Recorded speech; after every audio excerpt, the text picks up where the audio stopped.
different was put on my heart, and I've tried to answer those doors as they get opened each time, walk through them and see what happens. And I'm, in hindsight, I'm obviously very glad and have been super blessed with these businesses and all the relationships that really grew out of the business, which is one of my core values. And one of the things that really drives me is relationships. Yeah. And again, it kind of goes back to how we even do marketing. It's all really relationship driven at the companies that I'm involved in. Which is so cool. So if you were to have like an umbrella cultural understanding, I mean, it was premised from the beginning, just from the marriage relational piece, right? And yeah. I speak often around the element that, like, if you really want to see someone's, fruit, that's what you're looking for, right? Is the healthy fruit of their life. And people will generally say, like, oh, they have a 7-figure business, therefore they must have all the things, right? Everything is great, fine, dandy. But we know statistically that those who are making a lot more money, they can be actually running away from marriages. They can be running away from the responsibility and the role of being a father. They can be running away from relationships of all different genres, even those of partnerships, because money takes priority. And so I love that the premise has been relationships, because out of that, everything grows. Absolutely. I mean, there's a lot of truth in the statement that, a lot of people are trying to fill a God-sized hole in their heart with material possessions, whether that be business success or material things, like I said. So yeah, again, I feel very blessed that all of this came out of trying to serve first and trying to really just be transparent and vulnerable and give people a real view inside our actual life and how messy it was. And, the fact that we were in marriage ministry, really, if anything, we were in it because of the mess we had, and that's why God drew us into it. And I always said, we're up here talking to you guys, not as any kind of ideal couple. Like, we're here because we need it way more than you do. And the way God has chosen to help us is to have us go teach other people. And in that process, we kind of have to pay attention to our own household and what we're doing in our own relationships. That's incredibly powerful. And I think not something people think to even consider doing, but similar in coaching, like the thing that you are coaching about or is like in the forefront of your mind is generally the thing you're working on in your own business. Yeah. And so it's easy for you to speak to. It's easy for you to have conversations around because you're like, I really need to fix my systems. Oh, I'm a systems coach. Really? That's interesting. And maybe there's like that element of truth that, like, yes, you've gone further. So you're just helping them come along.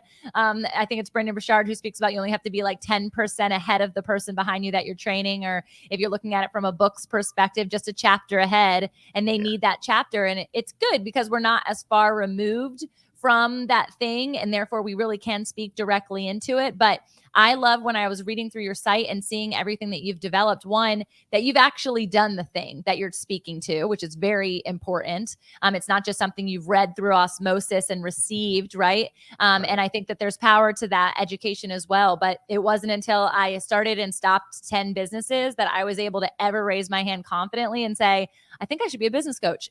Not because I have a 7-figure business, but because I know how to succeed beyond what is all of the failure points or the obstacles that can come up. And this one is working. And I'm so grateful for that. But I want to hear about this partnership concept because you've alluded to it. It's on your site as like one of the main reasons why you do what you do and how you do what you do. It's this actionable 90-day plan based in partnership marketing. So talk to us about that a bit. Absolutely. I'm glad you asked, of course, but partnership marketing can kind of be a nebulous term. So there are like corporate titles that they're partnership managers, and a lot of that's more of a B2B kind of an affiliate relationship. When I talk about partnerships, it's really looking for opportunities to have your message on someone else's platform and talk to your ideal audience that way. And then a win-win-win relationship or a win-win-win scenario. So podcast guesting is actually an excellent example of partnerships, and there are many others. But in like this scenario, a win for me as a brand owner is getting to share my message, getting to share what's on my heart. Maybe there's someone listening who needs some help with partnership marketing and they reach out, right?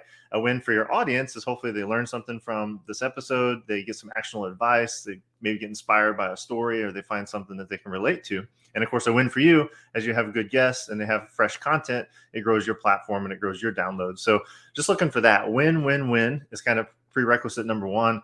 And then the other thing I find as the person initiating these partnerships is to always try to give first and always try to be of service first. And that, when I look back, that's kind of been the common theme among everything I've done, including the 3 businesses that survived. I mean, to your point, I've done other things too, but these are the 3 that are active. Yes, Uh, thanks for your honesty. yeah, exactly. I mean, that's the reality, I think, for any entrepreneur. And for the Fire Creek Snacks as an example, that became a business partnership, which I guess you could say is like the ultimate form. But the way that we do marketing too is always been in that win-win-win relationship driven world. So a lot of podcast guesting in that sense. We have a physical product. So one of the things that's really helped us is subscription box placements. So that would be Ooh, another that's form of cool. partnership, so a win Yeah. for us is getting exposure to our ideal audience and getting our meat sticks in people's mouths, because that's our best way to market that product. The win for the subscription box owner is they're typically getting a free or reduced cost, and they get to provide something new to their customers. And obviously, a win for their customers is they get to discover new brands, they get to discover what might be their new favorite snack. And so it's just like no one loses, in that scenario. It's a way to do marketing that elevates all 3 parties. And that's really what I'm always looking for, whether it be local or online, or, there's lots of different contexts for it. But that's in a sense what partnership marketing means in the way that I'm using it. Yeah, it's really interesting because obviously you could go 1,000 different ways from that. I immediately, Right. when I read it, was thinking of like influencer marketing. Yeah. And I worked for a company that sold mattresses, and then from that company, we designed our nursing bra. And we at one point paid someone $15,000 Woo. for one Instagram post, for her to like kind of not so great. This is pre-Jesus, so forgive me. Lean over a bed and display the bed, literally. 15 grand. And she was worth every penny because we sold a lot of mattresses after that. And I think through like, is it a win-win-win?